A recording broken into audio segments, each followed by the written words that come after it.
Надаас үржин надтай хамтаараа баярлалаа манайхаа сүүл. Таашаа.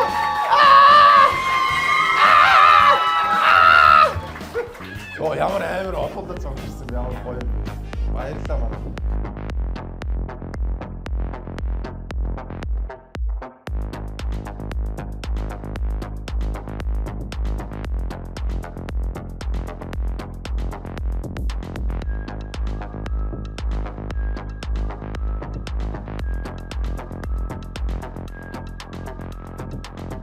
In Mongolia.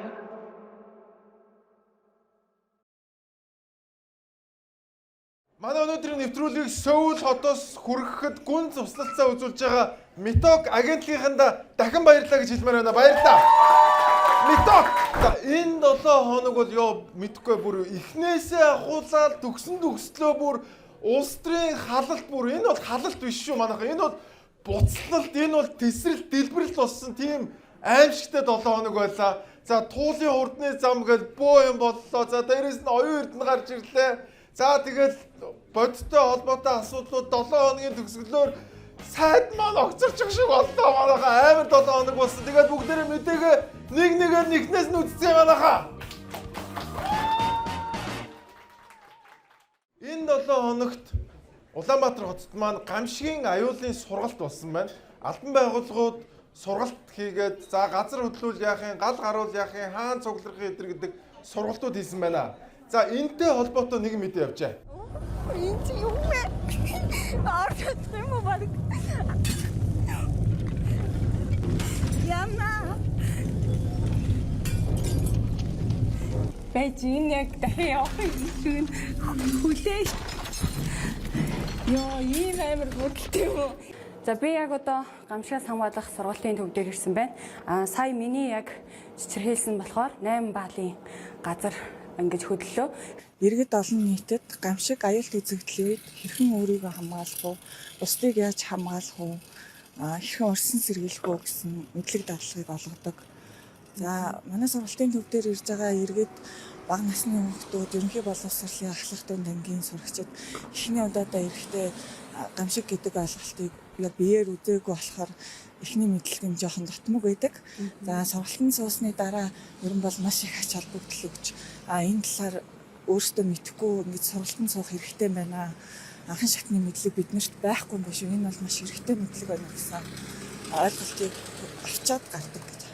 Зя ингэж гамшигын сургалт болсон байна. Гэхдээ энэ хөтлөгч бүр амар хөөрхөн байгаа зү тэ. Яна. Би сая 8 юугаар баалаар хөдлөө гэжтэй. Гэхдээ ер нь гамшигын сургалт бол амар чухал шүү. Манайхан чи яг гал гарах үед, газар хөдлөх үед яах ихэ мэддгүй шүү дээ, тэ. Тэгэд энэ сургалтыг бол бүр бүх хүмүүс явуулмаар байгаа. За тэгээд цугларах зэгийн талаар ер нь энэ гамшигаас хэрхэн хамгаалах вэ гэдэг сургалтыг бол маш олон удаа, олон давтамжтай явж явах хэрэгтэй. Тэгэд энэ болохоор яг юу юм шиг гоо онцгой байдлын яг ингээд яг жинхнээсээ ингээд газар хөдлөлтүүдийг мэдрүүлдэг ийм сургалтын танхим юм шиг гоо сургалтын бааз ч юм уу те. Тэгэд энэ дээр болсон явдал байна. Тэгээд ямар ч байсан монголчууд маань жинхнээсээ газар хөдлөлт болоод яахыг сурцгаасан байна. Баярлалаа.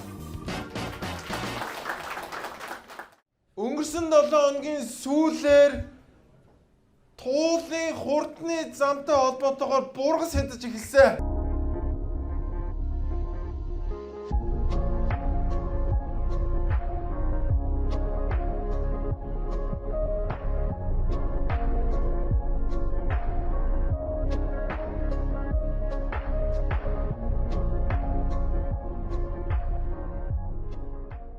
За ингээд энэ бол Улаанбаатарчуудын анхаарлыг татсан туулын хурдны зам л гэдээсэн болохос шиг туул голын бургасыг хядна гэж хинч бодоогүй байсан.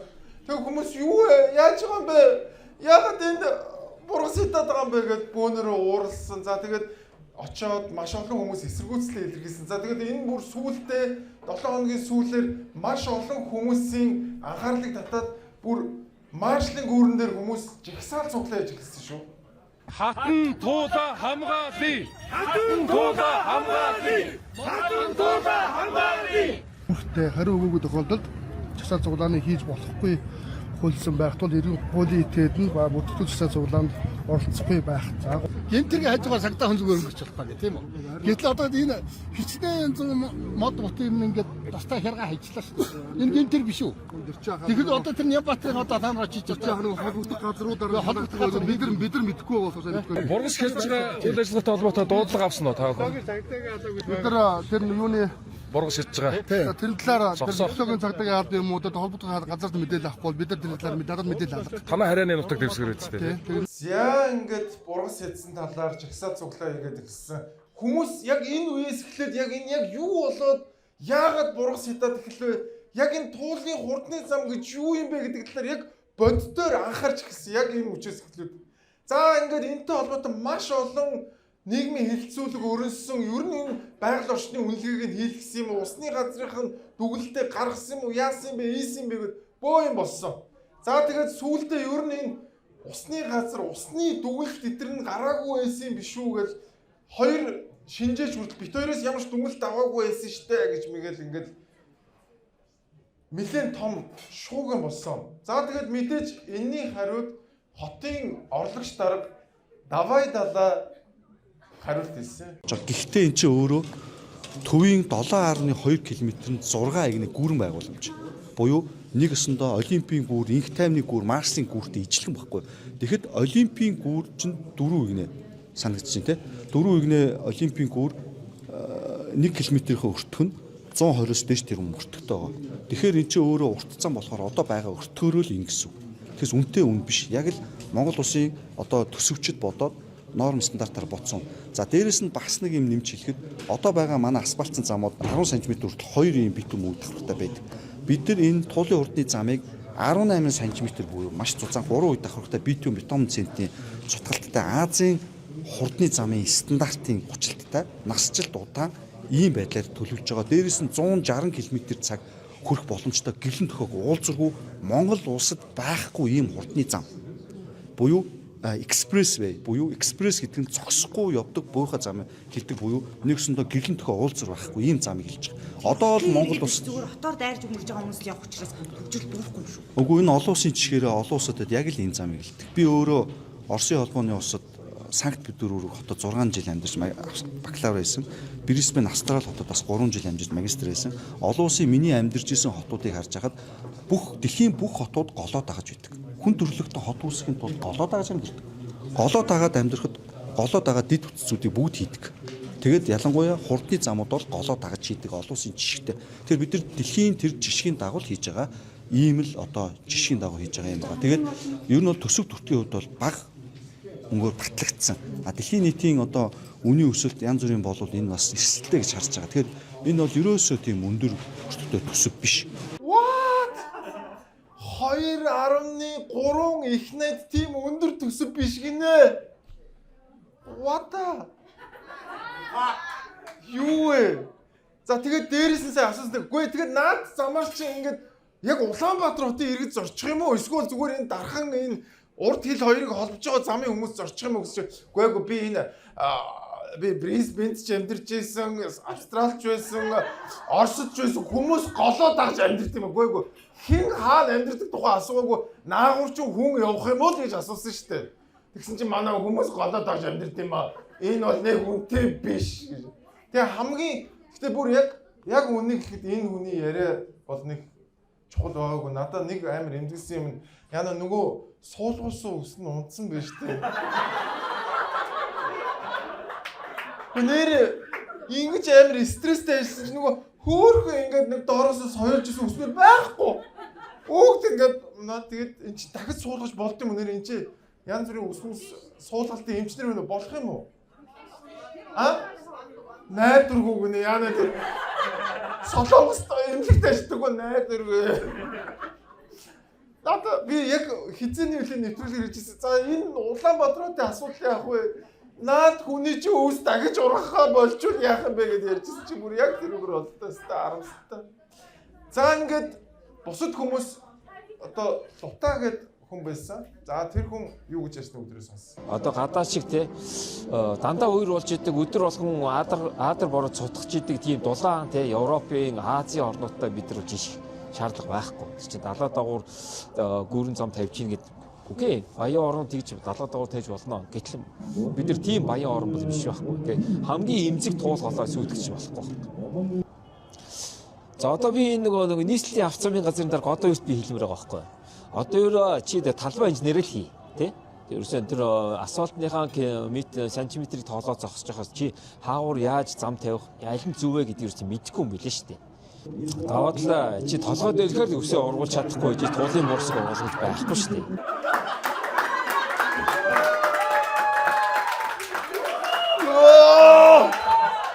Roast of the week. Чи толгоон дээр хүсээс юу гэлээ толгоон дээр хүсээ ургуулж чадахгүй ээж яаж бургас ургуулах юм бэ? Өөр амар шат юм бэ ёо. За тэгээд энэ хоёр маань мэтгэлцээ. Бид нар одоо өөрсдөө мэдээ тооцоолоод одоо энэ Улаанбаатар хотын сүүлийн 20 жилийн судалгаа тооцоон дээр хийгээд үнэ гаргаад өөрсдөө бариад хаад хитнүүсийн хийж байгаа ажлыг өөрөө яриад тайлбарлаад явдаг. Тэгэхээр магадгүй тэр өөрөө тайлбарлаад байгаа хүмүүс нь тайлбарсан дээр багш. Одоо тэгвэл хэлээд өгч. Нийслэлийн төсөөс юм уу? Нийслэлийн төсөөс. 2.3 их найдыг гарах ямар боломж байна? Одоо боломж гарах биш 25 онд 500 тэрбум гарцсан. 25 оны 100 наадмаар шалгарсан тендер юм. Одоо ажлын зураг гүйцэтгэлтэй дууссан. Өнөөдөр ингээд талбай байрлал өгсөлтэй ажил эхэлж байна. Тэгээ 2.3 их найдыг тэр чигт нийслэлийн татвар төлөгчтэй мөнгөөр гаргах юм тий? Өөр гаргах шүү дээ өөр яах юм. Өөр гаргах шүү дээ өөр яах юм. Одоо 800 тэрбум энэ жилийн төсөв 90 жилд 1 тэрбумаар тавина. Ашиглалтанд орсныхоо дараа жил бүр нийслэлийн төсөв 92-оос 100 сая ам долларыг буцаж төвлөрүүлэх ашиглалтаа төсөл. Төлбөртэй зам. Тоол гэгттэй. Төлбөртэй зам. Тоол гэгттэй. Олон улсын Ямар зам тавих юм бэ? Ер нь бол яг хийсэн тэзүүн дээрээ өдөрт 185-аас 195 мянган зорчид давна. 5,000 төгрөгөөр тооцоолоход жилд өгж байгаа үр өгөөж буцаад 92-оос 100 сая ам долларын өгөөчтэй. Гэхдээ 1 км замыг одоо 70 тэрбум төгрөг гэсэн тооцоо гарч ирсэн тийм үү? Тэр тооцоог бити ярьдаг. Километр замын тооцоо гэж байхгүй. Километр замын тооцоо гэж байхгүй. 1 км гүр 130 тэрбум. 1 км гүр 130 тэрбум. Яа, гэхдээ энэ татвар төлөгчдийн мөнгөнд үнэхээр нэг хайргүй хандах юм а тий. Аль хэдийн 500 тэрбум гарцсан биз дээ манайхаа. 500 тэрбум ёо ямар амар их мөнгө вэ. Хотон цахилгаангүй байгаад байгаа. Сайн өнгөрдөг өвлийг арай гэж нэг юм давсан. Тэгсэн чинь зүгээр л нэг зураг төсөлтөнд 500 тэрбумыг зүгээр л ингээд цацчихдаг шээс. За тэгээд энэ их төсөв хизээ батлагдсан талаар яг өнгөрсөн наадмаар лодо самбуу гişүү ярьж ирсэн. За энийг бүгдээр иргэн нэг санаа. 3 их найд төгрөгөөр 24.8 км урт. Дундаа нэг 6 км гүүр 4 км түнэл энтертэй.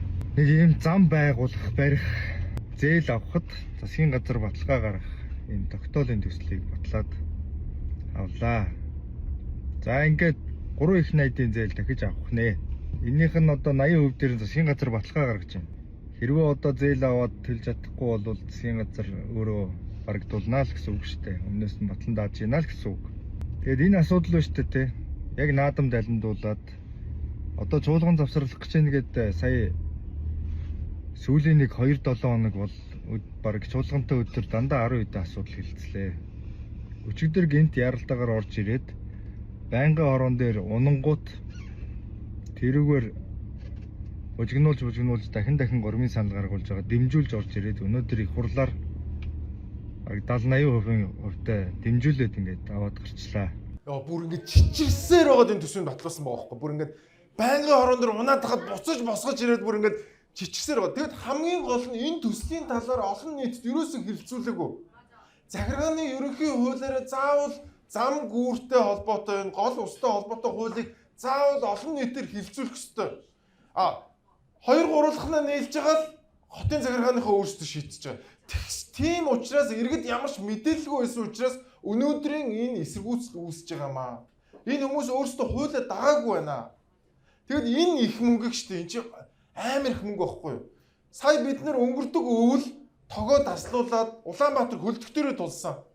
2.3 их найд гэдэг бол ойролцоогоор 300 мегаваттын дулааны цахилгаан станц барьж хэмжээний мөнгө. Тэгээ аль нь чухал юм бэ? Хөлдөх гээд байгаа хот нь чухал юм уу? Эсвэл тэнцээ ингээд өдөрт нэг одоо баг хотын нийт машины 10% нь өрөхгүй машин явах юм биш тэр үгүйс. Тэгээ дээрэс нь мөнгөний төлөлтөөр монголчууд явахгүй яг үнэ. Тэгэд яг хинд ашигтай болоод ингэж амар чичирсэн юм бэ? Яагаад ийм амар их мөнгийг зүгээр л иргэд олон нийтээр хилцүүлгүүгээр дээрэс нь энэ байгаль орчинд ийм халтай зүйлийг яагаад иргэдээр хилцүүлэхгүй ингэж хийж байгаа юм бэ? Нимбаатара. Нийс хотынхоо. Тэгэд өмнө нь хийжсэн ажил нь ямрыг бүгдээр харъя. Өмнө нь хийсэн ажил нь ямрыг харъя. Километр хүрэхгүй энэ бетонын ханыг 3 жил барьж байгаа хүн туул гол дээгүүр бүр илүү урсгал ширүүн тэр гол дээгүүр 32 км замыг 2 жил тавьж чадахгүй. Би итгэхгүй байгаа байхгүй. Тэгэхгүй нь л өөрөөсөө чадна гэж байгаа. Гүг наадах ерөөсөө нотлохгүй шүү. Та нарын хийсэн ажил ингээд нотлоод өгч. За 3 дугаар асуудал. Сэлб дээр дунд гол дээр нэг бураас зоогоогүй. Тэр хөтөл нэг саваа мод зоогоогүй байхгүй юу? Нөхөн сэргэлт хийх биш. Тэ? Гү тэгэхээр чи хүмүүс хийхгүйгээд мэдчихэж штэ. Бүр шоолоод штэ тэ. Дарга нар маань өнгөрсөн хугацаанд сэлб дунд гол дээр нөхөн сэргэлт хийгээгүй. Өөрсдөө усыг л нөхөн сэргээсэн баха. Тэр гэдэг шоолоод штэ. Хүмүүс чи тэнэг биш штэ. Гү ингээд яриад байвал ингээд шинжлэх ухаан ярилгүйгээр наад захын сайн байна уу гэж өдөр мэдлж байгаа юм шиг наад захын зүйл ярихад ямар ч логик байхгүй байхгүй. Манай дараа дандаа бодлоо ярьдаг. Тэ? Боржуур солиол явж яснаа өрчин зин их бол даалхтай ирээд энийг хах зогчлоо. Эдэргээл ярьдаг ч юм уу те. За нөгөө нэг орлогч нь байна те. 120-ийн зам ингээд бүрийн дэгэн доонтой зам байгаад сурвалжлж ярьслага авсан чинь энэ бол стандарт сэвэтэй зам штэ. Бүр ичихгүй те. Ингээд бордуур чи хараад шүү. Чулуу бол хагардгийн штэ. Гэхдээ ингээд зам засвараас ч болоод осол гараад хэцүү штэ. Энийг урд нь дуусгачаач гэсэн. Хүн өгчээгүй л байна штэ. Юу сүртий. Эдэр гитг ч юм. Ерөөс ингэж яриад байгаа чинь яаж энэ хүмүүсийн үйлдэл үгэнд итгэх юм. Одоо хэдүүлээ ингээд сэлбэн ирэг дээр зогсож байна хардаа. Энийг жил болгоны 10 сарын 31-нд дуусгана гэсэн мэдээлэл цацсан байна. Бодлоог бол таад ингээд хайгаад үзээрэй. Дуусаагүй. Энэ жил дахиад 10 сарын 31-нд дуусна л гэсэн байлээ. Үнэ. Гэхдээ тэр нэг сэлбийн тэр нэг жижигхэн километр өрөхгүй газрыг л ингэж хийж тэр амар одоо бараг л сансрын хөлөг нисдэг юм шиг л өстой 160 км/цаг уртаа явна штаа л говорлоо. Ямар ч гэлэн дохоо байхгүй. Тэгэл ерөөсөө шууд 160 км/цаг уртаа Улаанбаатар хот бараг 5 минутанд л туулах юм аашаа тийм. Тэгээ шууд 5 минутанд 160 км/цаг уртаа гарсан чинь шууд дарханд явж үл яхаа. Яна ниссэн бэ штэ. Дахиад нисэшээс диваачнд баяртай. Туул руу нисэшээс. Гэхдээ нэр яг л ийм л байна манайхаа. Солонгост яг энэ Сөүл хотод яг энэ голдог руу зам тавьж исэн түүх байт юм билээ. Тэгээд тэр замаа буцаагаад нураасан. Ер нь зам бариад төгжрөл буурсан түүх энэ дэлхийн түүхэнд байдгүй юм байл шүү. Зам бариад яадаг гэхээр улмал машин ихсдэг. Харин эсэргээрээ аль болох явган хүнд таатай байлгаж иж энэ төгжрөл энэ одоо асуудал чинь багасдсан байл шүү. Энэ бол дэлхий баталсан түүх юм байл шүү манайхаа. За ингээд жигсаал маань 7 хоногийн дундуур явсан жигсаал маань сүүлдээ хотынхон сонсохгүй болохоор шаардлага арай өөр болсон. Тэднэрт ч мөн ямар нэгэн мэдээлэл тайлбар байсангүй. Тэр битгий хэл бидний сонгоод гаргасан улсын хурлын хэд хэдэн гишүүн ямар ч мэдээлэл бидэрт ирээгүй байхгүй гэдгээ мэдгдлээ. Ийм нууц, хувилдааны, шинжтэй ийм төсөл хэрэгжиж байгааг хэдүүлээ энэ засгийн нүүрэн дээр харлаа. Нимбаатрыг энэ тодорхой биш те нууцлаг яах гэдэг нь мэддэхгүй төслөө зогсоочгоо гэж янз бүрийн замаар хүн ёсны үүднээс найрсгаар шаардсан боловч Нимбаатар болоо түүний баг хамт олон шөнөөр, хулгайгаар, нууцаар туулын бургасыг үргэлжлүүлэн хятсаар байгааг бид бүхэн харлаа, үзлээ, ханлаа. Өнөөдрөөс ингээд туул голын хамгааллын иргэдийн хөдөлгөөнийхөө дараагийн шатанд гарч Нимбаатрын хүсээд байгаа улс төрийн акцийг эхлүүлнэ гэдгээ албан ёсоор зарлаж байна. Хүн ёсоор яриад чи ойлгохгүй бол бид чамтай өөрийн чинь хэлээр ярих болно. Ингээд өнөөдөр туул голын хамгааллын иргэдийн хөдөлгөөн Монгол Улсын ерөнхий сайд зандан шатарч шаардлага хөрвүүлж байгаа. Энэ шаардлагаа та бүхэнд бүрэн бүрэлдэхүүнээр уншиж өгөөд шаардлагаан гардуулахаар ордны зүй хаалга руу явах болон та бүхэн үргэлжлүүлээд дагаад яваарай гэж хүсэж байна. За ингээд Нимбаатрыг огцруулах жагсаал болж. Ягаад гэвэл ерөөсөө сонсохгүй байсан. Би дахиад хэлье. Эхнээсээ иргэдтэй хилцүүлээд нээлттэй явсан бол хизээч ийм болохгүй байсан юм аа. Яг ингээд барилгын ажил нь эхлээд явангууд Нөгөө мэдээлэлгүй иргэд чи юу болоод байгаа юм бэ гэдээ ингээд гараад ирчихэ. Хоёрдугаар 2.3 их найд гэдэг бол маш их хэмжээний мөнгө. Тэгээд бүр зээлээр хийж байгаа юм байна энийг. Зээл тавьж байна. Дараа нь татвар төлөгчнөр бид нар төлнө гэсэн үг. Тэгээ энийг ямар амар гарын салаагаар урсгаж байна. Юу priority юм бэ? Юу илүү чухал юм бэ? Цахилгаан стандарт чухал юм уу? Эсвэл туул голтойгоор баг хүн явахгүй шахуу юм. Тэ сансрын зам чухал юм уу? Нисдэг зам. Тэ? Аль нь priority юм бэ? Улаанбаатар хотод дид үтцээ дагаад хүн шаваад байгаа болохоос шавж байгаа учраас төгжилтэй байгаад байгаа. Манай Монгол улс нэг хүн ногдох газар нутгийнхаа хэмжээгээр дэлхийд 1 өнөө 2 тал орж байгаа. Энийг зүгээр тархаагаад илүү Улаанбаатар хотынхоо нэгтшлийг багасгах нь энэ замыг барьснаас илүү үр ашигтай. Гэтэл энийг ерөөсө бодсонгүй энэ хүмүүс. Зүгээр л мега төсөл нэрээр мөнгө шахахыг хүсэж байна. Би бол тэгж хардж байгаа яг үнэ хэлбэл. За тэгээд энэ 7 хоногт туулын хурдны зам хэмээх нэгэн бантан олон хүмүүсийн уур игдүүслийг хүргэлээ. Тэгээд дараа 7 хоногт юу болохыг бид харцгаая.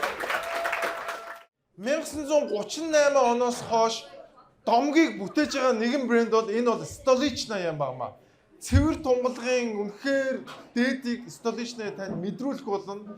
Тэгээд 6 удаа нэрсэн. За дээрэс нь хусны нүүрсэн шүүлтүүрээр шүүсэн энэ гайхалтай 80 жилийн түүхтэй домгийг та бүхэн амсаж үзээрэй. Тэгээд Stolichna бол дэлхийн домог болсон цэвэр тунгалгын тул үнэхээр гайхалтай брэнд шүү. Stolichna домог амьд домог шүү. Баярлалаа. Энэ 7 хоногт ардын намын зодон дээд зэгтээ өрсөн. За 7 хоногийн эхээр X ерөнхий сайд оюун эрдэнэ авилгалтай тэмцээн гадаа хэвлэлийн байгууллаа. За өнөөдөр би 894 хуудсын материалыг 4 бүлэгтээр бэлдэж авилгалтай тэмцээн өгч байгаа. За нэгдүгээр бүлэг нь бол бэлгийн ортогтой холбоотой асуудал. За хоёр дахь нь бол нүүрсний сонсголтой холбоотой материалууд. За гурав дахь нь бол энх хоёрын авилгалтай холбоотой асуудал. За мөн холбогдох гэлч болон зарим нотлох баримтуудыг энэ тавцарсан байж байгаа. За тэгээд дөрөвдүгээрт нь бол энх хоёртой холбоотой бусад авилгалын асуудал гэсэн. Ийм 4 бүлэгдэр хуваасан байгаа гэсэн. За тэгээд бүгдийг ярихлаар анхаарал хариуч учраас би зүгээр товч таймлаад тодорхой зүйлүүдийг яриад ингээд материалаа өгчээ. Тэгээд мэдээж материал өгчөөд араас нь хэвлэл мэдээлэл олон нийт анхаарлаа хандуулах нь зүйтэй болов уу гэж бодож байна. За би ч өөрөө бас анхаарал хандуулнаа гэдгийг хэлье. За ингээд авилгалтай тэмцэх газар 800 хуудас, дээрэс нь 2 цагийн бичлэгтэй, дээрэс нь ингээд одоо гэрчтэй ийм зүйлийг өгсөн. Тэгээд хамгийн гол нь ер нь бол нөгөө савгийн таймд орохдоо хэлсэн шүү дээ. Энх хоёрын авилгалын хэргийг би тэгээд аваач өгнө гэж хэлээд за ингээд авчирсан байна. За тэгээд энэ дээр яригдсан нөгөө энх хоёр. За тэгээд нөгөө дид сайдын талаар яригдсан. За энэ ярианууд дээр нөгөө талын байр суурь болон оюун эрдэнэ юу гэж ярьсан бүгдээрээ харьцуулж үзье. Намайг одоо бодит ажиллаж ирсэн гэж ярьж илээ. Би 2004 онд сургууль төгсөөд 4-5 онд олон банкнд хуулийн хэлцэд нь мэрэгжилтнээр 3 жил ажиллаж ирсэн. Одоогоос бараг 20 хэдэн жилийн өмнө шүү. Тэр үеийн бүх залуучуудын хувьд өндөр цалинтай, сайн ажиллах орчинтой газар банкуд л байсан. Бүгд л залуучууд тэнд ажилд орохыг хүсдэг. Миний хувьд тэр залуучуудаас ямар ч ялгаагүй тэг ажиллаж байсан. Тэгээд дараа нь төрийн албанд ороод ингээл одоо ямар ч холбоо байхгүй тэр бүх юм нотлох хоримтой гараад байна. Тэнгүүд бод компанид ажиллаж байсан гэж бүтгэж юм. Бодтой одоо холбоотой гэж бүтгэж байна. Энэ одоо ер нь энэ хүмүүсийн энэ хувайгүй арга энэ одоо муу зүйл бол бодохгүй нотлох хоримтойар илэрнэ үнэнд гүйцэгдэн. За дээрэс нь хэргийн эзэн хингэргийн дохуур Б2 сайд юу гэж ярьсныг сонсъё. Гүй энэ хүн байж та тэр 2 цагийн бичлэг одоо гаргаач. Одоо тавиач. Гүй харин нэг юм үлгэр яриа. Үлгэр яриад байгаа байхгүй энэ хүн чинь ингээд нэг 2 цагийн бичлэг байгаа. Нэг хүн байгаа, нэг 4 хүн байгаа, нэг одоо нэг юм байгаа. Энэ ерөөс тодорхой юм ерөөс ярихгүй. Энэ одоо ингээд зүгээр тэгээ ингээд улсын ерөнхий сайд байсан. Улсын ерөнхий сайд энэ бүх төрлийн мэдээлэлтэй одоо энэ ийм хүн. Тэгээд дандаа өөрийнхөө найз нөхдүүдтэй холбоотой өөрийнхөө хийсэн юмнуудыг одоо ерөөсөө ингэж байгаа. Одоо би найз нөхд гэдэг дээр харин нэг зүйл хэлчих. Аюур сайхан гарсан те. Аюур сайхан пост хийсэн байлээ. Би аюур сайхан Одоо нөхөрт би бас нэг хамт шилжих гээд байгаа. Одоо аюул сайхан одоо өөрөө одоо яриач ээ. Та ч одоо ингээд цуг бас яваад байсан тийм үү? Одоо яалаа идлээ дууссан гараад ирцэн гэж бодож. Одоо юм уу ярих хэрэгтэй. Удахгүй ган хуй гарч ирнэ. Удахгүй ган хуй гарч ирнэ. Гавыг одоо ярих хэрэгтэй наад нөхдүүд. За ингээд юу яриад байгаа юм бэ? Ерөөсөө тийм байхгүй. Оюун эрдэнэ бол сэтгцийн өвчтөө, сэтгэл хуваагдах өвчтөө хүн байна. Бүгд худлаа гэж хэлсэн. За тэгээд дээрэс нь нөгөө нэг бас яриад байгаа авилгал авч яхад нь аюур сайхан хамт байсан бараг $100 гэсэн үү? Авсан гэж нэг юм яриад. Тэгээд нэг ийм ажил гэсэн. Хуучин ч өөр хэмт монголчууд ч нэг сая төгрөгөө. За нэг ганц тэр бом эдэр гэж ярьдаг ч одоо ч ерөөс тэгэхээр болцсон. Хэдэн 100 саяар нь авсаа л гэж ярьчихсан. Йоо ямар. Гэхдээ $. Одоо төгрөгөөр яриха болцсон манай дараа нь бүгдээрээ $. Энд 100 саяг дараагаад тэгээд тэнцэн 500 ийшээ сая 200 ийшээ $300 мянган ингээд сая $100 тэгж ярьдаг болцсон байна.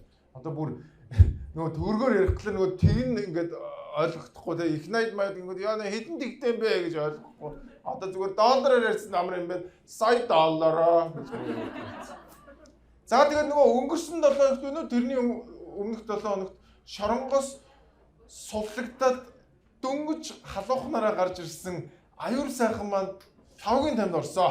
Паркийн 3 давхрын Castle Restaurant $1 сая таныг одоо удаан жаргал баясгалан аюур сайхан гэсэн 3 уулзаад авсаа. За энэ талаар асууж өгөөч гэж нэг хүн хүсэлт гаргасан. Энэ ямар хүн гэж бодож байна та? Зохиол хэн тэгж асуусан. Ерхий сайдын зөвлөх байж байгаад болсон. Ардын намд байж байгаа сайн хөөгддөг. Амундра гэдэг хүн өөрөөхөө Instagram хуудсанд одоо Амундра наадсан байна. Гүтгэлгээ бол би Амундра руу харж байгаа хэлээ. Амундра. За дүү ингэж бас хүн гүтгэж болохгүй шүү. Наа чи ор үндэслэхгүй байна. Би тэнцээ одоо ийм хүмүүстэй уулзаа тийм ээ. Би тэнцээ нэг тийм $1 тийм авсан асуудал надад бол байхгүй шүү. Амундра. Хүн ингэж гүтгэж болохгүй. Чи өөрийнхөө хариуцсан хэрэгийг чи өөрөө ирэх хүн шиг ирээд хүлээх ёстой.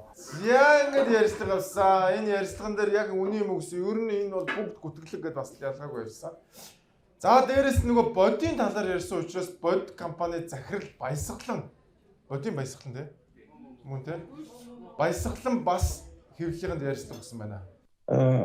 Юуны өмнө бол хараа энэ төсөл бол өөрөө маш их хэд амттай төсөл. Тийм ээ 2008 онд эхэлсэн.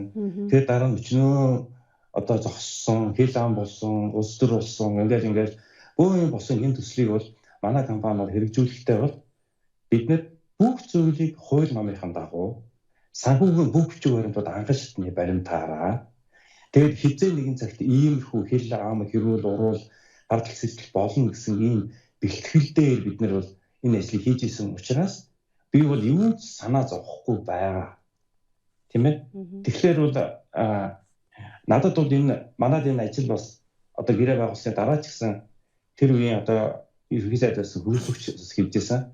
За энэ бол хил ам ихтэй хэрүүл оруулалттай ажил шүү. Чи бол одоо яг хугацаанд нь төсөв төртөгт нь тэр батаагаад чамлтаа сайн хийгэл үүрэгтэй шүү.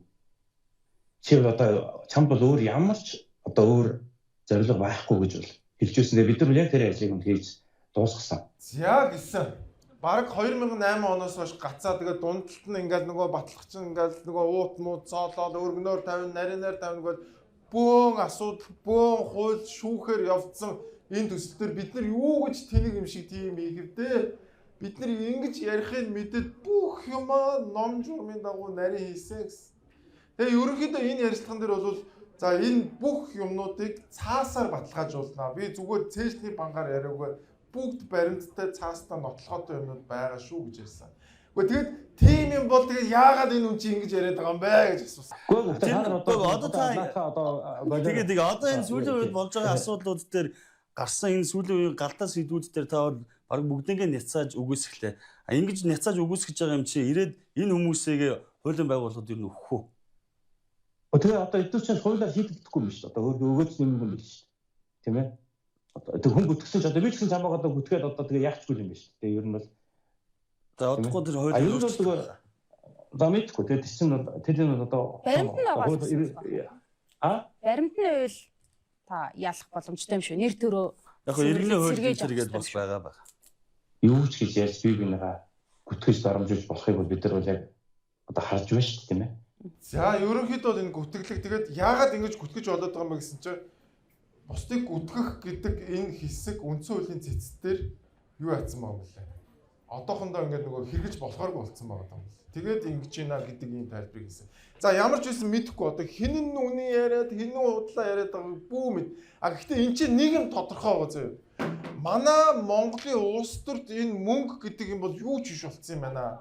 Одоо бид нар ингээд солонгостой нэг байрны төлөө тий зүгээр нэг машины төлөө нэг амьдралаа авч явах гад нэг хэдхэн сая төгрөгийн төлөө ингээд нутаг уснаасаа хол ингээд зовж байгаа тэнцээ зүгээр ямар ч ажил хийхгүй гарууд хэдэн 100 саяар нь ингээд авилгал яриад байдаг болчих. Энэ юу гэсэн үг вэ гэхээр манай Монголын улс төр үнэхээр корруптэд үнэхээр ялцсан байна гэдгийг л харуулж байгаа. Тэгээд хин нэгнийгээ яаж ч гүтгэж яаж ч доромжилж ямар ч сенсац гаргаад тэр их эзэнгүү мөнгөний эзэн болохын төлөө алаан яг одоо энэ хавар явагдчихэв. Хоёр тал гарцсан бие бинийгээ алхад бэлэн байна эднэр. Монголын төрд байгаа мөнгө арай л их байна. Тэгээд энэ их авилгалын мөнгөний төлөө энэ хоёр хоорондоо ингэж зодтолж байна. Тэгээд энэ хаварчингаа л зодон болох юм шиг байна. Тэгээд мэдхгүй авилгалтай тэмцгийнхаа энэ ажлаа хийх юм уу, хийхгүй юм уу бүү мэд. Яг үнийг хэд манай бата бичсэн байлээ. Авилгалтай тэмцгийнхаа яг ажлаа хийх гэхлээр хийж болдгоо, хийхгүй гэхлээр бас хийхгүй байж болдгоо байдалтай л байгаа бах та гэж хэлсэн. Би ч гэсэн бас яг л тэгж бодсон чи. Тэгээд маш харамсалтай. Энэ бол маш харамсалтай. Тэгээд энэ 7 хоногжонгоо бич гүтгсэн, чийж гүтгсэн, бич гүтгсэн, чийж гүтгсэн бүгдээрээ гүтгсэн болоод ингээд ийм хэрүүлтэй 7 хоног боллоо. Тэгээд мэдхгүй энэ цаашаа яаж шийдэх би өстөө хийж мэдэхгүй юм байна. Хин ч үний яриад байгаа юм өстөө сүлд уучраач.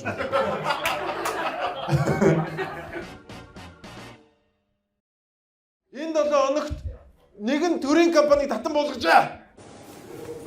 Өнгөрсөн оны үдээд Эрчист Монгол компанийг байгуулжсэн. За тухайн үед оюун эдийн засгийн газар энэ компанийг л байгуулж хөл эрчим хүчний компаниуд нэгдсэн удирдлагаар хангагдаж, менежмент нь сайжирч, зардал нь ч буурна гэж рекламдаж байсан. За гэтэл эсвэргээр Эрчист Монгол компани байгуулагснаар зардал буурах биш нэмэгдэж, чиг үүргийн давхардал үүссэн гэж Зандарчдрын засгийн газар үзэж хэдхэн өдрийн өмнө татан буулгахаар шийдвэрлэсэн. За чухам яагаад татан буулгахаар болсныг их сурвалжууд ингэж тайлбарлалаа. Харамсалтай нь одоо бас өнгөрсөн нэг жилийн хугацаанд үйл ажиллагаа явууллаа, үзлээ. Ажлаа уялдуулж бас ажлаа нэгтгэж төрийн компаниудын удирдах зохион байгуулах тал дээр бас тодорхой үр дүн гарсангүй. Тийм болохоор засгийн газраас энэ давхарцсан чиг үүрэг бүхий бүтцүүдийг бас салгах, яг одоо бас хариуцсан чиглэлээр нь тодорхой болгох чиглэлээр шийдвэр гаргасан. Тоглоомтой үз. Тэгээ хамгийн амар нь ганцхан жил ажилласан Эрчист Монгол компани хэдэн тэрбумын өртөө олцсон байл яг уу. Ганцхан жил ажиллачаад ямар ч ашиг байхгүй зүгээр хэдэн тэрбум 3 байлуу хэд байсан бэ? 3 байсан уу 4 тэрбумээ зүгээр өөрөө үйлдвэрчээ за баяртай манайхаа. Би явсаа. Баяртай. За тэгээ ямар ч байсан энэ бол зүгээр нэг жишээ шүү. Амар олон ийм төрлийн өмчийн компаниуд байгаа. Тэгээд ийм лалрын компаниуд дээр очиж авилгалын сүлжээгээ суулгахын төлөө л эдгээр чинь ингээд хоорондоо зодлоод байгаа шүү гэдгийг манайхаа ойлгоо. Улсын хурлын хаврын чуулга эхлээд 14 онлоо. Нэг ч хуралдсангүй. 4 сарын өмнө сонгож дэмжсэн атлаа. Нэг намын дарга улсын хурлын дарга байж болохгүй гэдэг хууль бус шаардлагыг тавьж байна. Эсцээ бурдуулж, хууль хэлэлцэж баталсан бол хууль ёсны үйл явц болох байлаа гэдгийг сөрөг хүчин сануулъя. Хууль тогтоох байгууллага өөрөө хууль дээдлэх зарчмыг ягштал баримтлан ажиллах ёстой. Парламентын гацаа биш, энэ нь өөрөө амьдралын гацаа болсон байна. Төр улсын хурлын тасралтгүй тогтвортой үйл ажиллагааг тасалтуулж байгаа тул улсын хурал дахь Монгол Ардын намын бүлэг хуралдаанаа зохион байгуулж улс төрийн шийдвэр гаргах шаардлагатай байна. За ингээд Ардын нам ерөөсөө ингээд юугаа улсын хурлаа хуралдуулж чадахгүй байгаа учраас Ардын намын бүлэг улс төрийн шийдвэр гаргах хэрэгтэй байна гэдэг ийм зүйлийг учрал гişүү ярьсан байна. За улсын хурлын гишүүдээс үгүй энэ яагаад ингээд эрсээ бүрдүүлж чадахгүй юм бэ? Ажиллаа гэж асуусан. За хүмүүс юу гэж ярьж сонсон. бол бүгд өөрсдийн байр суурь хэлсэн. Тэгээ би ч өөрөө зарчмын байр суурь хэлсэн. Өнөөдөр засаглалын эрх мэдэл, улс төрийн эрх мэдэл бол нэг төвлөрж иж энэ намын мөрөө хөтөлбөр хэрэгжих ёстой. Өнөөдөр жишээлбэл улс төрийн нам сонгуульд орж ялгаадаг нэгийг нь хүлээдэг тийм ээ.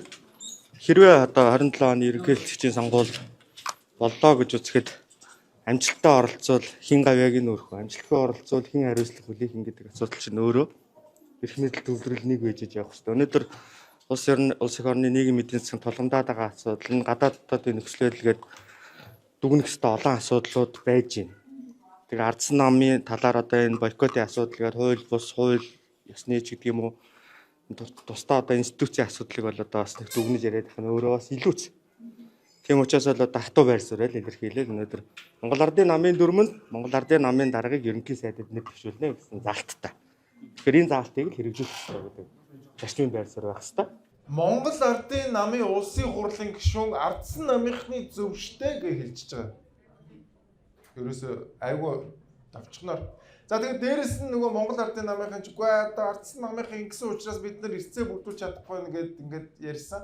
За цэнгүүн гишүүн тэр нь юу гэж хариулсныг сонсон. Тэснээс харин гайхаад ах юм. Та бүхэн яагаад тэр 80 гишүүнээс энэ зүйлийг асуухгүй байгаа юм бэ? Би харин тэрийг та бүхнээс асуумаар байна.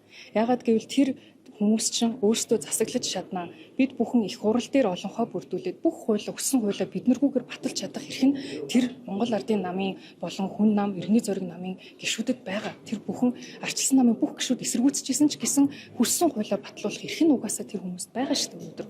Тэрийг хийж чаднаа гэд иргэдээсээ саналаа аваад орж ирсэн байж яагаад өнөөдөр хариуцлагагүй загнаад арчилсан намаас болж гажил гацж байгаа юм шигээр буруу ойлголтыг нийгэмд түгээд байгаа юм бэ. Энэ хамгийн гол бодит асуудал нь бол тоогоо харахад л маш ойлгомжтой харагдаж байгаа зүйл шүү дээ. 80 байж яагаад эрцээ бүрдүүлж чадахгүй байгаа юм бэ? Бидний буруу биш ээ. Энэ дотроо алалцаад байгаа Монгол Ардын намын буруу гэж хэлж байгаа. За мэдээж Монгол Ардын намынхан бол өөрсдөө бас өмөөрөх бас өнцөг байгаа. Бат Эрдэнэ гишүүн юу гэж ярьсныг сонсон. Намын дарга улсын их хурлын даргаыг хийж болохгүй гэсэн нөхцөл одоо хууль бол байхгүй байна. Яг өнөөдрийн нөхцөл байдал. Тэгэхээр улс төрийн өнцгөөс харахад бол энэ одоо асал намын тавьж байгаа шаардлага бол улс төрийн өнгөтэй ийм шаардлага гэж бид нар бол харж байгаа шүү. Ер нь бол нөхцөл байдал ийм л байж байгаа. Хэрвээ хууль байгаад хуулиа биелүүлэхгүй байх гэсэн бол ондоо асуудал. Өнөөдрийн байдлаар бол ямар нэгэн тийм хууль байхгүй. Урд өмнө ч гэсэн ийм одоо жишээ байгаагүй. Тийм болохоор өнөөдрийн тавьж байгаа ардсан намын тавьж байгаа шаардлага бол улс төрийн өнцгөр тавьж байгаа шаардлага. За тэгвэл өмнө нь яг яасныг харъя. Хуучин бичлэгийг гаргаад харуул Бат Эрдэнэ даргаыг улсын их хурлын эндэр дээр хурал удирдах яхад Тэмүүжин гишүүн гардуулж өгсөн. Тэр та нар хуучны би одоо он сарын мэдэхгүй байна. Тэр бичлэгийг хараарай. Бат Эрдэнэ даргаыг улсын их хурлын эндэр дээр хурал удирдах байхад Тэмүүжин гишүүн босож гардуулж өгсөн бичлэг нь байгаа. Улсын хурлын даргаыг намын дарга хийж болохгүй гэдэг хуулийн төслийг Бат Эрдэнэд гардуулж өгч ирсэн юм байна. За ингээд хоорондоо халаантай ер нь бол айгүй хэцүү байгаа. Гэхдээ би та бүхэн нэг нюансыг одоо үзүүлэх гэж бодож байна. Айгүй нюанс. Энэ юу вэ гэхээр ардчилсан намын дарга цогт гэрэл юу гэж ярьсныг сонсон. Энэ бол амар нюанстай нэг юм ярьцсан.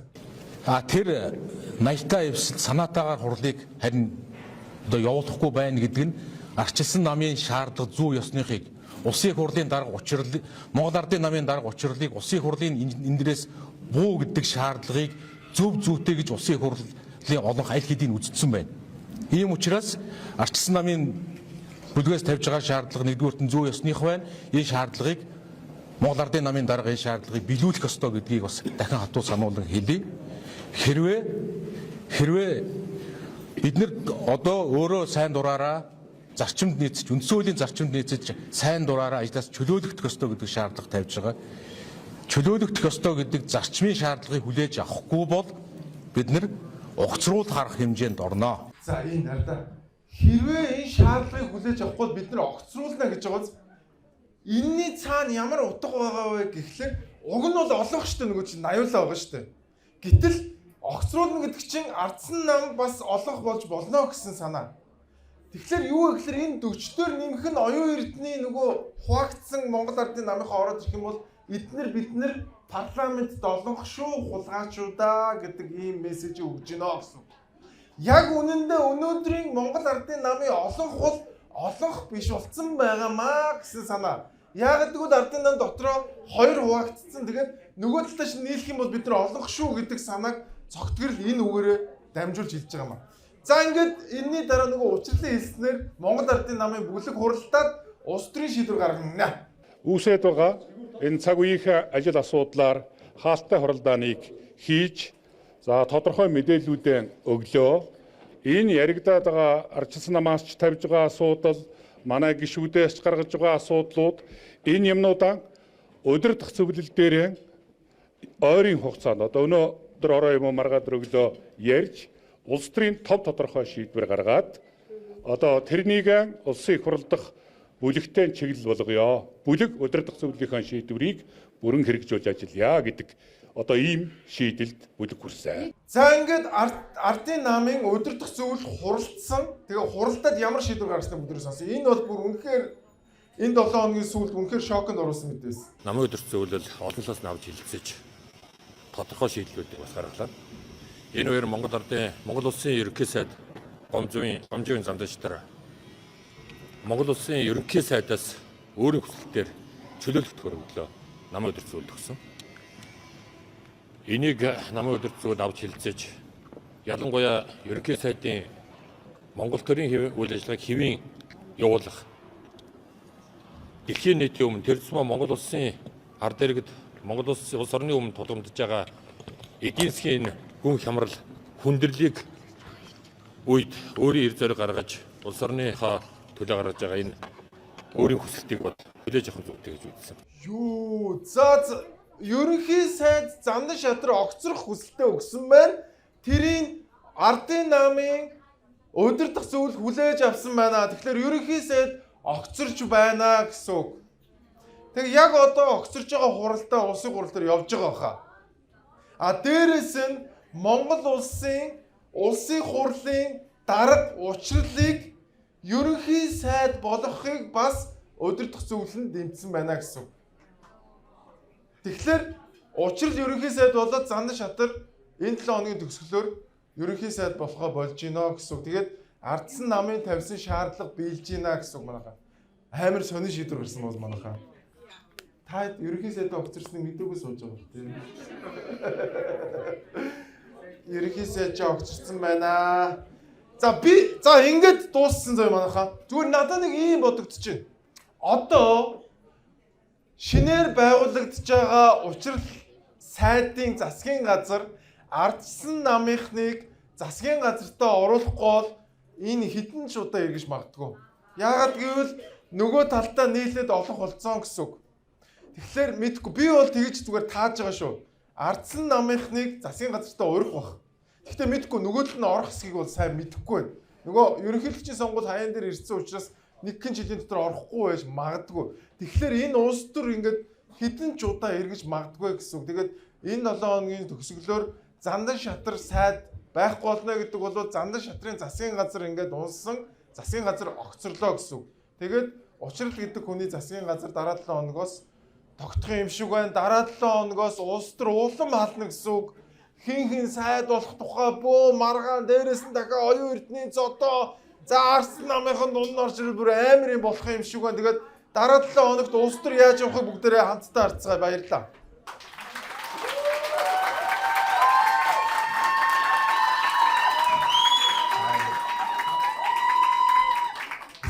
Бүр амар дампуу шааж байгаа үст тий. Бүр амар дампуу байгаа. Манус өстой ингээд энэ чинь Монгол руугаа явахс ингээд бодоод энэ стакууд нь ингээд лалрын царайлаад тах юм байна. Бүгд Монгол руугаа явмаар л байгаа үстэй. Харин тий бидний байж байгаа царайг харах. Тэ алдснаа болгож байна. Гэхдээ яах вэ тэгээд одоо асуудалгүй орон гэж нэрээ байхгүй юм да бас одоо тэгжил яах юм. За тэгээ ямар ч байсан Зандан шатрын засгийн газар жил хүрэхгүй хугацаанд жил хүрсэнгүй шүү дээ. Бараг 6 сар болов уу? Тэгээ 8 сар болсон уу? Амар богинохон хугацаанд ингээд энэ 7 хоногт нэгэн багш хүүхдүүдээс бэлэг авчээ. За манай 39 хүүхэдтэй. За манай ангийн дарга харуулгоо.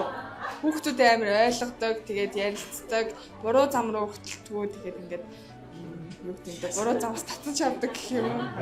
Буруу замд хөдөлдөг гэлцүү. Хамгийн миний одоо гол туслах та. Миний төрсөд 8 байдаг байхгүй гэсэн. 3 сарын 8. Тий.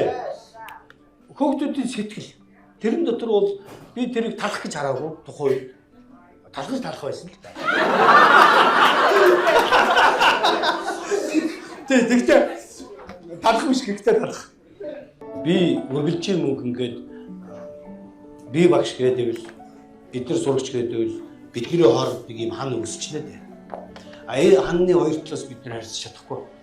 Тийм учраас би эднэрийг аль болох их ойлгож, эдгээр намайг их ойлгохын тулд бид нар хамгийн дотн найз байх хэрэгтэй. Ерөөсөө л энэ нөхдөөч нь ингээд цагаахан асар цагаахан газар авахгүй юм сургуулийн орчин гэдэг бол одоо гадуур 9 шид дээр одоо сошиал руу орох гэхлээр нэг хар юмлоо орчих гэдэг. Одоо бид нар чинь бас их шаналх юм их байж та одоо жишээ нь зэвний нэмэгдэх гэж хэлэл ингээд ачаал ирээд ингээд энэ ачааллуудыг аваад ингээд ар гэрээ тэжээхэд аваад ороод ирэхэд инг хийдмэн ингээд сэргэлдэг. Тэгэхээр энэ сургуулийн орчин гэдэг бол бас их цагаан хэрэгтэй. Ямар хөөрх юм бэ? Багшигаа төрсөн өдрөө талхаж гисэн байж ямар хөөрх юм бэ? Тэгэд амар гоё өнгөрсөн 7 хоног чинь баахан ингээд хүчрхийллийн нөгөө бүлэдэлтэй эргүүл явсан. Тэгээ багш нь өөрөө ингээд гоё манлайлаад ингээд яг хүүхдүүдтэйгээ найз шиг байх юм бол ямар гоё байт юм бэ гэдгийг харж болохоор тийм гоё мэдээ байлаа. Тэгээ баярлалаа. Багштай амжилт хүсье. За манай дарга нарыг хоорондоо муудалцж хоогоор одоо энэ дэлхийн зах зээл дээр Солонгост бол аль хэдийн бензиний үн өссөн байлээ. Амар хурдтай, маш хурдан өссөн байлээ. Тэгээ бууж байгаа юу те? Тэгээ буцаад бууж чинь. Ер нь нөгөө зах зээлтэй орн чи юм гоё байгаа байхгүй юу? За тэгээд Монгол улсад бензиний үнэтэй холбоотой мэдээ явсан. Импортлогч аж ахуйн нэгжүүдээс өчигдөр дизель түвшний үнийг 1000 төгрөгөөр нэмэгдүүлэх саналыг гаргасан. Харин эдийн засгийн хөгжлийн яамнаас 1000 төгрөг бус 300 төгрөгөөр эхний ээлжинд нэмэгдүүлэх талаар танилцууллаа. За өнөөдрийн байдлаар манай улс дизель түвшний 28 хоног, А92 шатхууны 41, А95 шатхууны 2 сарын нөөцтэй байна. За шатхууны үн нэмэгдэхээс өмнө нөөц бүрдүүлж амжсан учраас гадаад зах зээлийн өсөлтийн зэрэг өнөөдөр байгаа хамт нөөцтэй нөлөөлөн зохицуулах бодлогын арга хэмжээд хэрэгжүүлэх юм гэлээ. За харин А92 шатхууны хувьд үн тогтворжуулах гэрээтэй учраа за 7 сар хүртэл үнийн хувьд өөрчлөлт авахгүй гэж тайлбарлаж байна. За ингээд ерөөсөө ингээд аюул ойрхон ирсэн байдаг. Манай хэд ч хоорондоо зодтолтол чи мөнгө авсан, би мөнгө авсан гэдэг асуудлууд маш их байгаад ерөөсөө ажиллаа ихгүй байна. Тэгэл бүл улс төрийн зодол яваад байна. За дээрэс нь энэ хэрвээ дизелийн үнийг 1000 төгрөгөөр биш 300 төгрөгөөр нэмэх юм бол сүүлдээ дизель олдохоо болно шүү. Энэ оруулж ирж байгаа компаниуд ч алдагдaltaй байгаад байх юм бол дизелээ зархаа болж шүү дээ. Яг үнэ хэлэхэд. Тэгэхээр өсөж байгаа бол өсөх л хэрэгтэй. Хэрвээ ерөөсөө эдийн засгийн би одоо маш олон удаа ярьж байгаа хэрвээ альва бараа бүтээгдэхүүний дээд хязгаарыг тогтоох юм бол хомсдол үүсдэгэ гэдэг эдийн засгийн хууль байгаа. Манайхан яагаад тэр хуулийг ойлгохгүй байгаа юм бэ? Манусын өмнөөс энэ бензин колонкууд ч амьдраагүй шүү дээ. Тэгэхээр аль болохын одоо дизелээ хангалттай байх үүднээс одоо нэмэхээс өөр арга байхгүй дарга нараа. Тэгээ 300 төгрөгөөр нэмчих юм бол тэр 700 төгрөгийн алдагдлыг тэр компаниуд нөхгүй. Тийм учраас зүгээр бензин зархаа болчихно. Тэгэхээр манайхаа зах зээлийн хуулиараа дэлхийд тэр чигээрээ угаасаа нэмж байгаа. Тэгээ манайх ч гэсэн одоо тэртээ түргүүл дэлхийд дээр одоо давчгүй хүчин зүйл үүссэн учраас энийгээ дагаа явах хэрэгтэй шүү. Тэгээд амьдрал эвгүүтлээ ажиллаа хийгээч дарга нараа. За Улаанбаатар хотын яг хойд хэсэг буюу Дөлгөө нуураас хоошоо 32-ын тойр хүртэл маш их байр баригдаж, маш их хүн амын нэвтрэл үүсэж байна. За энэний судалгаагаар тогтоогдож байна. Тэгэд яг энэ хэсэгт хамгийн ашигтай байрлалтай Go to Market худалдааны төв маань та бүхэнд зориулсан худалдааны талбайг 100% банкны лизингээр авах боломжтой байна. За бизнес эрхлэх гэж байгаа, бизнес эрхэлдэг хүмүүст бол энэ бол маш гоё спот. Тэгээд та бүхэн хамгийн их хүн нэгтэрсэн яг энэ бүс дээр Go to Market дээр худалдааны дангууны одоо газрыг худалдаж аваарай. За тэр зэмээ одоо гадаадд ажиллаж амьдарч байгаа хүмүүс маань бол ингээд Улаанбаатарт худалдааны газар аваад тэрийг түрээслээд тэнцэнээс мөнгө аваад авах боломжтой. Тэгээд хүмүүс ерөнхийдөө аваад дуусчихилээ. Тэгээд та бүхэн бас бити хоцроороо та бүхэн яараарай. За худалдааны төлөөлөгч туултай яг одоо холбогдоод 100% банкны лизингээр та худалдааны талбайгаа авах боломжтой. Энэ доороо утсаар холбогдоод туулаас худалдааны талбайгаа яг одоо аваарай. Go to market хамгийн ашигтай, хамгийн олон хүний хөл дээр байгаа газрыг та бүхэн санал болгож шүү манайхаа. Баярлалаа. Go to market. Яг одоо туултай холбогд. Энэ 7 хоногийн гэгээлэг мэдээ эхлэхэд бэлэн болсон байна. Хай ийм мэдээ дуртай юм дээ. Гэхдээ яг нь ингэж байгаа. Нөгөө хитэх зовлондууд хэсэгхэн жаргал амттай гэдэг шиг байна. Манай Монголд чинь юу вэ нэг гэгээлэг мэдээ гэдэг нэг чанал байгуулагдаад гэж шууд ампурсан шүү дээ. Хинч үзээгүй. Үнгүй юм гэж байдгүй маа л гэдэг. Бас байлгаж болдсон шүү дээ. Өгийг юу л ганцаасаа ямар нэгэн байдлаар хүүхдийн төлөө юу ч хамаагүй хийж илээвэл тэр нь хамаагүй гэж боддог. Ерөнхийдөө бол хийгээсэй л гэж уриалж байгаа. За яг энэ ажлыг хийж ихэсэн шалтгаан 2023 онд нэг 12 настай охин алга болоод тэр охиныг нөгөө нэг ирж хааж байгаа нөгөө цагдаагийн улсын байгууллагын хүмүүс шүү дээ. Тэд нар нөгөө нэг тэр тухайн газрын камерыг шүүгсэн боловч нөгөө амар их төсвөр камер тавьсан байсан ирнэ. Тэр камерууд нь бүгд ажилддаг. Тэгээ нөгөө аж ахуйн нэгжүүдийн камер одоо дэлгүүр мэлгүүрийн камер шүүжиж ерөнхий нөгөө нэг чиг зүг нь гаргасан гэж байгаа байхгүй юу. Ягаад би өөрөө камер тавьдаг хүн ингэж энэ одоо байгаа орчиндоо гэж Улаанбаатар хот амьдардаг юм шүү дээ. Байгаа орчиндоо ядаж ингэж нэг өөрийн гэсэн хийсэн юм үлдээл гэж бодсон. Тэгээ тэр үлдээ гэсэн бодсон ажил нэг хүүхд дандаа хүүхдтэй холбогдоод өөрөө 2 хүүхэдтэй. Тэгэл ер нь хүүхдийн ирээдүйд болох нийгмийг л уламж жоохон сайхан болгоход л өөрөө жижигхэн ч гэсэн хувь нэмэр оруулъя гэж зүгээр. За одоогоор би 6 газар камер тавьсан байгаа. 6 газрын 2 сургууль, 4 цэцэрлэг, ядаж нэг 200 сургууль цэцэрлэг ч юм уу, нэг бол нэг харанхуй годом камер жижиг гэсэн зорилготой. Шүн ч гэсэн өдөр шиг хардаг тийм камер байгаа. Ер нь бол хүндрэлтэй шүү дээ. Энд ч бас нэг камер тавихад нь сөөрхөн мөнгө гарна, нэг хамгийн багадаа нэг 500-аас 800 мөнгө төгрөгийн зардал гарна. Тэгээ эн чинь одоо нэг биш, 2 биш, 200 сургуулигээ зорилго тавьчихсан яваа. Энийг минь дэмжиж олон хүмүүс шеэр фоллоу хийгээд урмын үг өгж байгаа. Энэ хүмүүсийнхээ бас урам зориг ороод болоод байна. Браво! Браво! Ямар гоё юм бэ те. Яг ингээд энэ бол энийг филантроп гэж нэрлэдэг те. Яг хүн өөрийнхөө сэтгэлээр тэгээд энэ хүүхдүүдийг аюулгүй байлгах хэрэгтэй те. Энд чинь хин нэг хүүхэд энд чинь ямар нэгэн байдлаар хүчрхийлэлтэй гэмт хэрэгт өртөж гин үгүй юу гэдэг бол энэ камерыг тавих гэдэг бол амар гоё. Тэгээд тоглоомын талбай, сургууль, цэцэрлэгүүд харанхуй гудамж тавьж байгаа юм. Тэгээд тэр гудамж гэрлгүй байсан ч гэсэн гэрэлтэй юм шиг камер харж байгаа юм байна. Энэ бол хүүхдүүдийн аюулгүй байдалд хийж байгаа аюулгүй гоё хөрөнгө оруулалт байна. Тэгээд дахин баярлалаа тий. Тэгээд иргэд өөрсдөө тэр гаруудгүйгээр хангалттай юм шийдчихээр байгаа зү. Дахин баяр хүргэе. Цаг 30 минут явуулсан ш сая. Арай хурд юм аа ч гэх шиг. За ингээд энэ 7 хоногийн weekly show үүгээр өндөрлж чинь надтай хамт байсан Солонгост монголчуудаа баярлалаа. Баярлалаа. Ямар гоё бэ? Ямар амар олоолаа цугларсан бэ? Бүр үнэхээр гоё. Би тэгтээ нэрээ та нарыг ийм олоолаа байна гэж үнэхээр төсөөлөөгүй. Би зүгээр энэ заалын тал байхгүй гэж бодож байсан. Амар гоё олоолаа байна. Маш их баярлалаа. Бүр маш их баярлалаа. За тэгээд манай дарга нар бол ер нь ажил хийх сонирхолтой байх шиг байна уу? Хоорондоо зодтолтож тэр их мөнгөний эзэн хаан хин суух вэ гэдгийн төлөө явж байгаа шиг байна. Хэдэн 100 мянган монголчууд маань Монголоосоо гадагшаа тэ үр хүүхэд гэр бүлийнхаа сайн сайхны төлөө гадаад ажиллаж амьдарч байна. Гэтэл манай тэ Монгол улсыг удирдах байгаа хүмүүс яг юу хийгээд байгаа юм бэ? Энд чинь хүмүүс өдөр шөнөгүй үр хүүхдийнхаа Монгол улсаа хөгжүүлэхийн төлөө тэ энд чинь ажилласан ширхэг зоос болгоно Монгол руу явуулж байна. Гэтэл тэр явуулсан мөнгийг яаж үрээд байгаа юм бэ?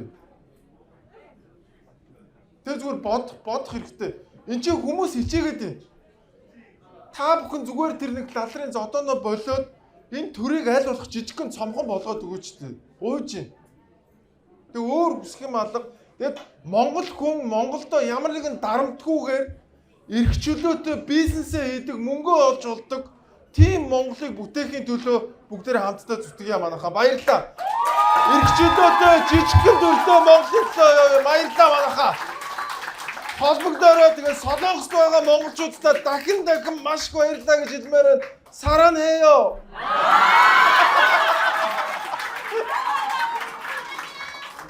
여러분 사랑해요. За баяр. Тэр дээр миний тэр нэг солонгосоор би бүр тэрийг үзэж чадахгүй хичээд байгаа шүү дээ. Би бүр амар хэцүү байна. Би тэрийг яаж ярьсан.